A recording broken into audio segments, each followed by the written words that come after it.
Oh, there is a flower. Oh, there are flowers.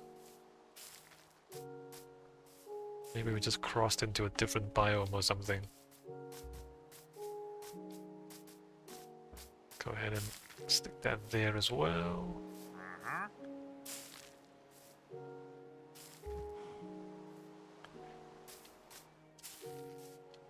Alright, good enough. So this is like the internal hill that's surrounded by the towers.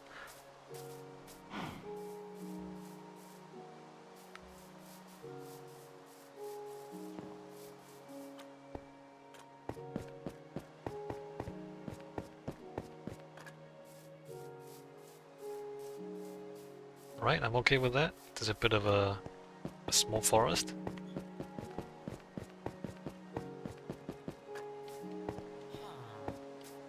in amongst there. That's kind of nice, actually. Having more trees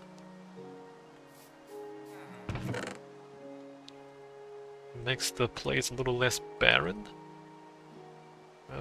Get the glass back. Okay, continuing these glass panes. How much time do I have? Another half an hour or so.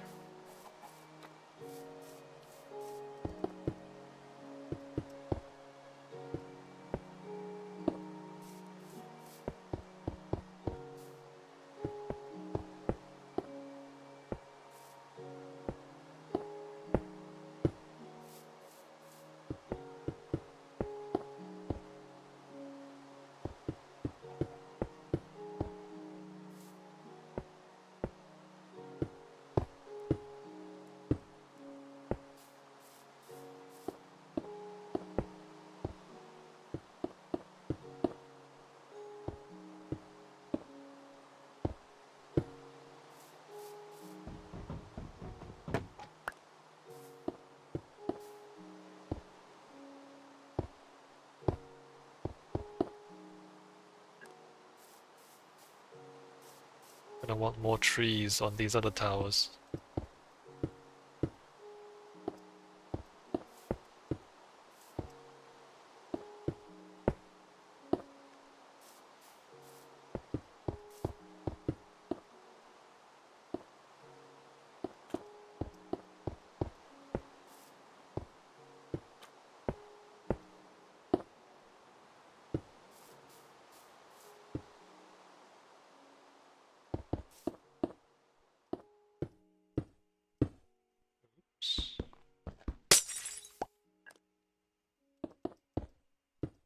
Wow.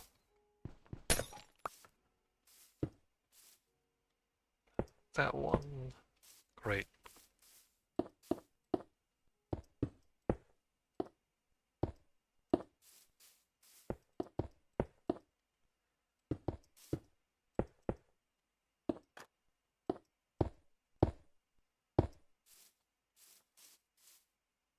Right. So those glass panes, don't forget this bit here.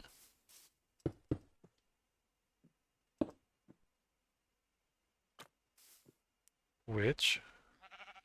Wait a minute. Hold on. Hold up.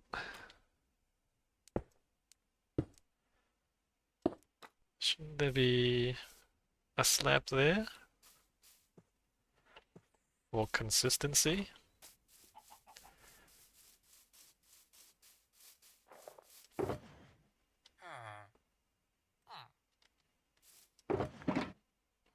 I really only have 2 slabs. Let me make more slabs.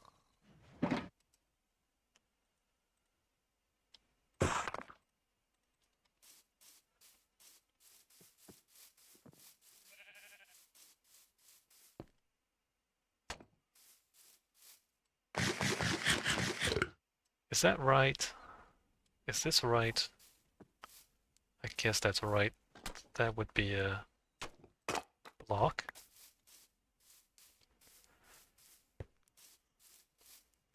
Okay, next one.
like that.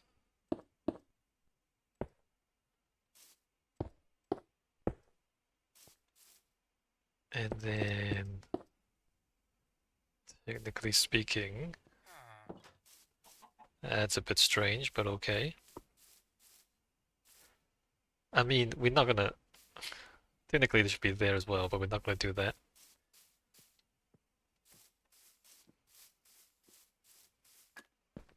How does that look? Great, actually.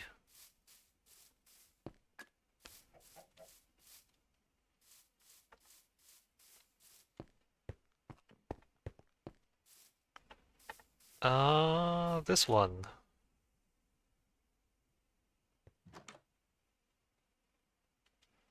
We don't need these two torches because that covers everything.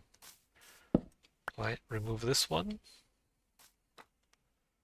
Try not to get stuck. And we plant more grass in there. Perhaps we do.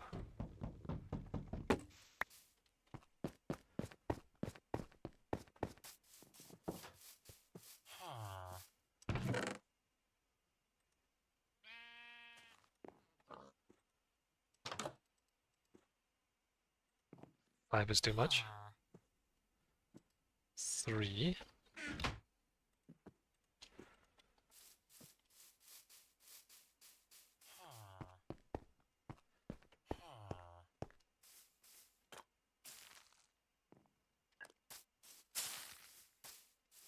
Um, that's less interesting than I thought it'd be.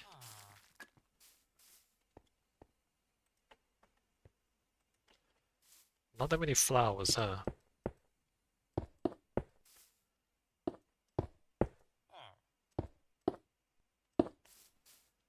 What biome am I in? Who knows?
Um, Again, technically they should be glass here as well, but seems kind of redundant, right?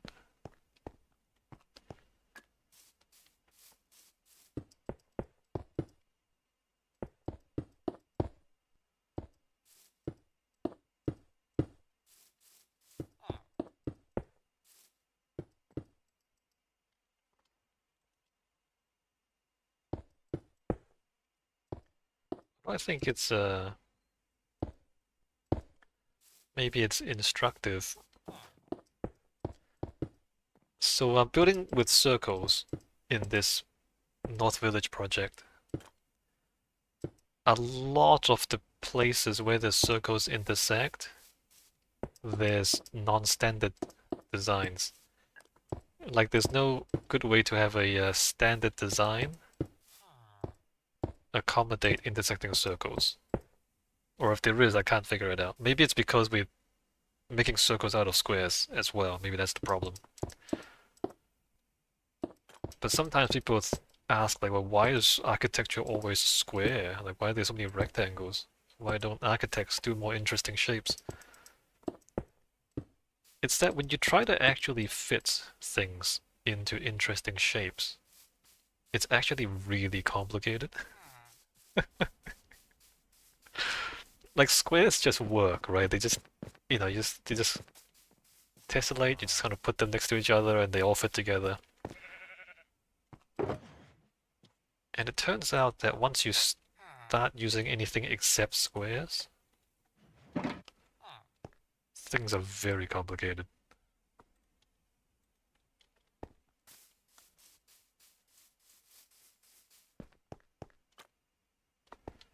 Um,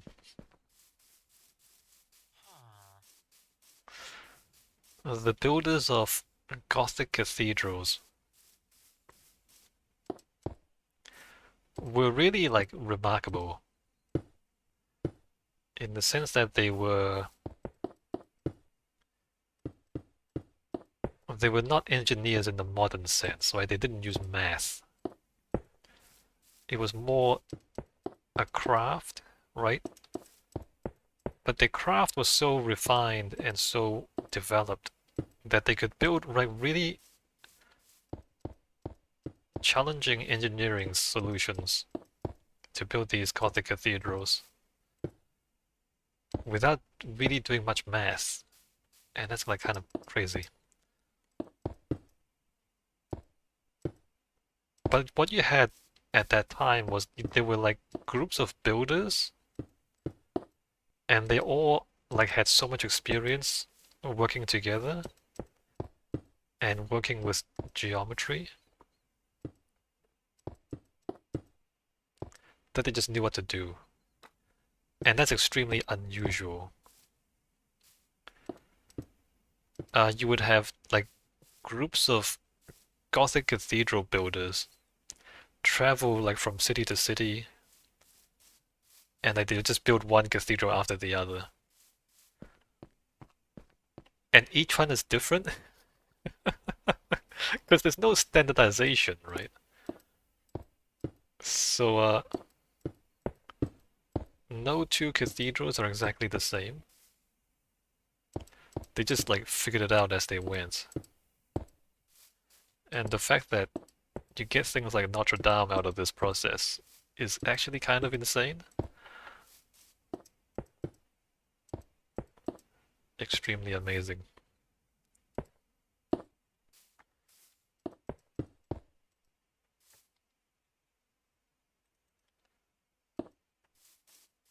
But once that era was over,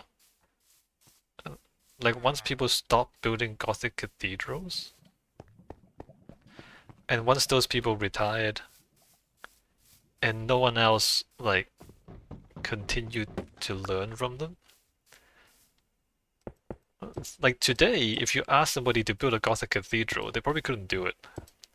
Or they would do it completely differently, right? They would use a computer, they would draw some plans, they would ask an engineer to use their fancy computers, fancy computation machines to do some calculations to figure out the forces. And the last Gothic cathedral, I guess you could call it, the Sagrada Familia, that one was done that way, using computers. And they actually calculated the forces.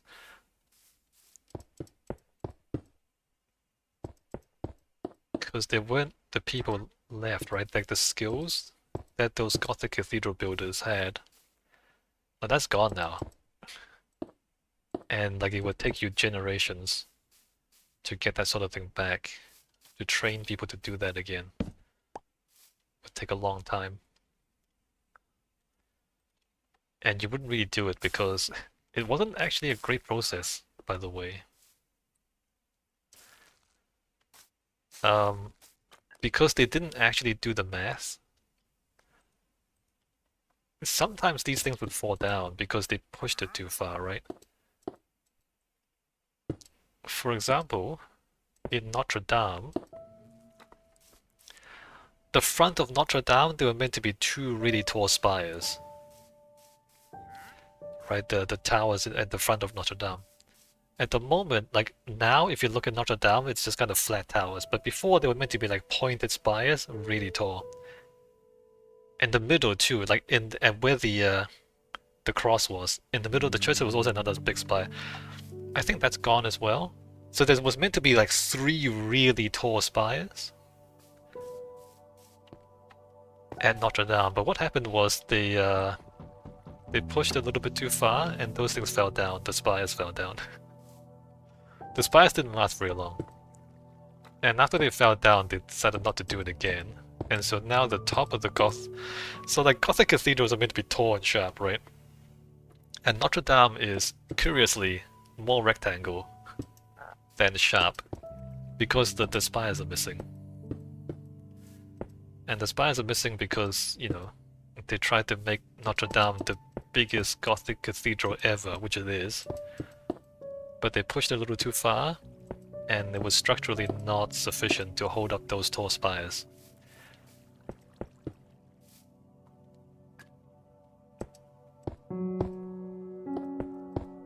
So there's a bit of a survivor bias with these Gothic cathedrals.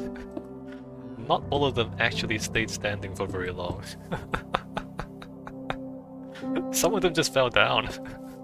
Because they weren't real engineers, they didn't do the math, they just like, you know, oh, I guess we build it like this, see what happens. And yeah, no, not every one of them stood up. But the ones that remain standing today, they're amazing.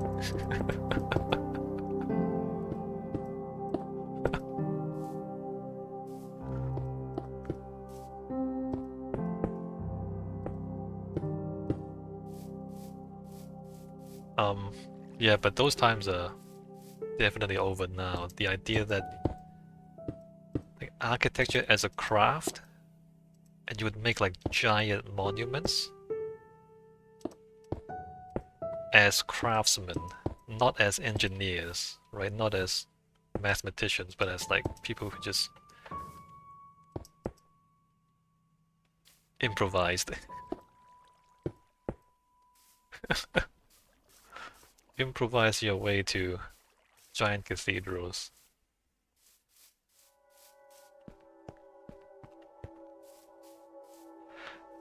Back to this though, like, this is improvised. There's no standard plan, like, for this, right? I mean, I tried to. As much as possible, I tried to standardize this, but, you know, it's intersecting circles. And they all intersect at different points.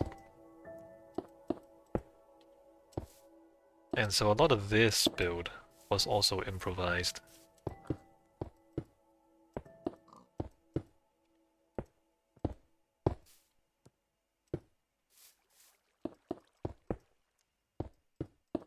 Because of the geometry.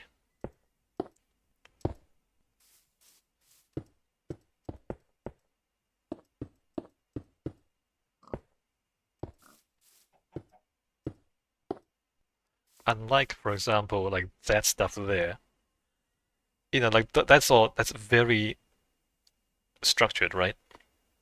Rectangles, rectangles, a lot of rectangles. Like all the factory stuff back there, very clear geometries, no improvisation required.